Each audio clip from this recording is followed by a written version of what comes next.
अच्छा बेटे, इस सवाल में ये कह रहा है कि कार ने रेस्ट से स्टार्ट लिया। रेस्ट से स्टार्ट लेने का मतलब उसकी इनिशियल वेलोसिटी की वैल्यू 0 हो गई। फिर उसने अपनी मोशन के 5वें सेकंड के दौरान, 5th सेकंड के दौरान जो डिस्टेंस कवर किया उसकी वैल्यू 36 मीटर्स बता रहा है। आपसे पूछ रहा है कि उस कार की एक्सेलरेशन की वैल्यू कितनी है। जो इंपॉर्टेंट पॉइंट यहाँ पे नोट करने का है वो कह रहा है कि during the 5th second of its motion, अपनी मोशन के 5वें सेकंड के दौरान। अब मैंने क्या किया कि ये 5 सेकंड तक का टाइम लिया। 5th सेकंड का मतलब क्या हुआ, चौथे और 5वें सेकंड के दरमियान इस पोर्शन की बात हो रही है। चौथे से लेके 5वें सेकंड के दौरान, 5th सेकंड का मतलब 4 सेकंड से ऊपर और 5 सेकंड से कम। इस दौरान जो इसने डिस्टेंस कवर किया चौथे और 5वें सेकंड के दरमियान, ये वैल्यू आपको बता रहा है 36 मीटर के बराबर। अब मैं इसको इस तरह से अगर समझाने के लिए कर दूं कि भाई यहाँ से मोशन स्टार्ट हुई और जब 4 सेकंड पूरे हुए तो इसने जो डिस्टेंस कवर किया उसको मैंने S4 से रिप्रेजेंट कर लिया। पूरे 5 सेकंड का जो डिस्टेंस होता 5 सेकंड पूरे होने पर उसको मैं S5 से रिप्रेजेंट कर लूं। तो ये जो बचा हुआ रिमेनिंग डिस्टेंस है, ये डिस्टेंस चौथे और 5वें सेकंड का, ये कैसे निकलेगा, बड़े डिस्टेंस में से यानी S5 में से S4 को सब्ट्रैक्ट करेगा। यानी S5 में से S4 को सब्ट्रैक्ट कर दूं तो ये वैल्यू मुझे बता रहा है 36 मीटर्स के बराबर। ठीक है जी। अच्छा, अब चूंकि कार रेस्ट से स्टार्ट हुई है तो ये जो सेकेंड इक्वेशन ऑफ मोशन है हमारे पास, S equals to VIT plus half AT²। चूंकि इनिशियल वेलोसिटी की वैल्यू 0 है तो ये पूरा फैक्टर 0 के बराबर हो जाएगा। तो मैं डिस्टेंस की इक्वेशन लिख सकता हूँ हाफ AT² के बराबर। अब मुझे सिचुएशन क्या गिवन है सवाल में कि S5 में से S4 माइनस किया तो मेरे पास आ रहा है 36। ये वैल्यू मुझे गिवन है। S5 की जगह पर मैं वैल्यू पुट करवा देता हूँ, क्या, हाफ AT² माइनस S4 की जगह भी यही value half AT² is equals to के बाद 36। हाफ ए, एक्सेलरेशन ए की वैल्यू नहीं पता। इस जगह पे जब मैं S5 की कैलकुलेशन कर रहा हूँ तो यहाँ पे टाइम की वैल्यू मुझे लिखनी होगी 5 सेकेंड्स, क्योंकि ये 5 सेकेंड्स के डिस्टेंस की बात होगी तो टाइम 5 सेकेंड्स आएगा, माइनस हाफ ए, अगेन एक्सेलरेशन ही पता। अब इस वाले टाइम में ये चौथे सेकंड की बात हो रही है 4 सेकंड की, तो टाइम टी की जगह पे 4 लिखूंगा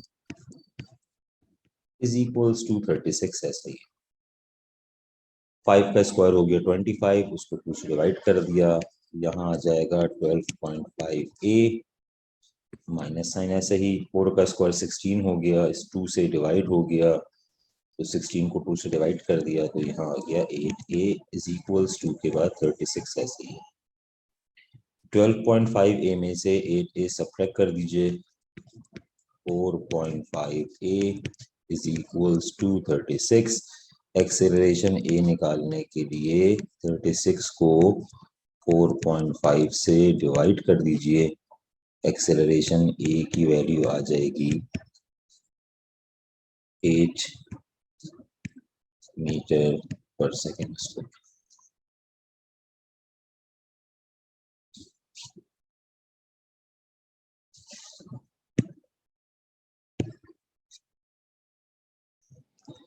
ठीक है जी।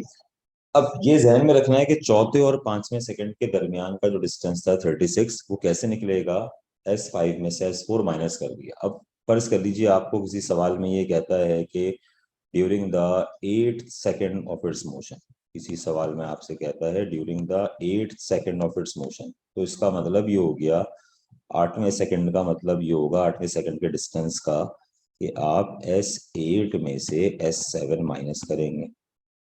आपसे कहता है during the 10th second of its motion, तो फिर आप वो डिस्टेंस कैसे निकालेंगे, S10 में से S9 को माइनस करेंगे।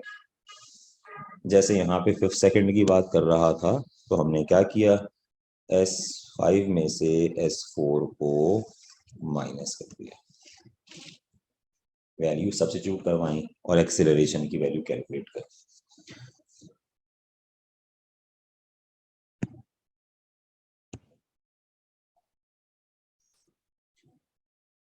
अच्छा जी, अब जैसे 36 को 4.5 से डिवाइड करना है, तो अगर किसी को ये ट्रबल हो रही है विदाउट कैलकुलेटर डिवाइड करने के लिए, तो उसका एक आसान सी अप्रोच आप ये बना सकते हैं।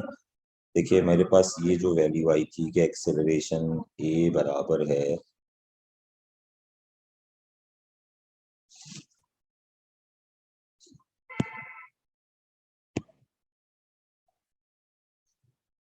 अच्छा, अब अगर किसी को यहाँ डिवाइड करने में ट्रबल है कि 36 को 4.5 से डिवाइड कैसे करें विदाउट कैलकुलेटर, तो उसके लिए एक छोटा सा तरीका है। आप इसको इस तरह से समझ सकते हैं कि जहाँ हमारे पास लिखा हुआ था कि एक्सेलरेशन ए बराबर है 36 को डिवाइड करना था 4.5 से, तो पहली बात तो आप ये याद रखिए कि भाई आप ये कर सकते हैं, ये जो 4.5 लिखा हुआ है इसमें से डेसिमल को रिमूव करवाते हैं। किस तरीके से, 4.5 लिखा हुआ है, ये डेसिमल हमें पॉइंट हटाना है, पॉइंट को रिमूव करके इसकी जगह पे लिखेंगे 1, एक डिजिट है पॉइंट के बाद तो एक जीरो लगा दिया, यानी ये मेरे पास वैल्यू बन गई कुछ इस तरह से 36 डिवाइडेड बाय 45 और अपॉन में लिखा हुआ है 10, ये ऊपर जाकर 10 इसके साथ मल्टीप्लाई हो जाएगा, यानी ए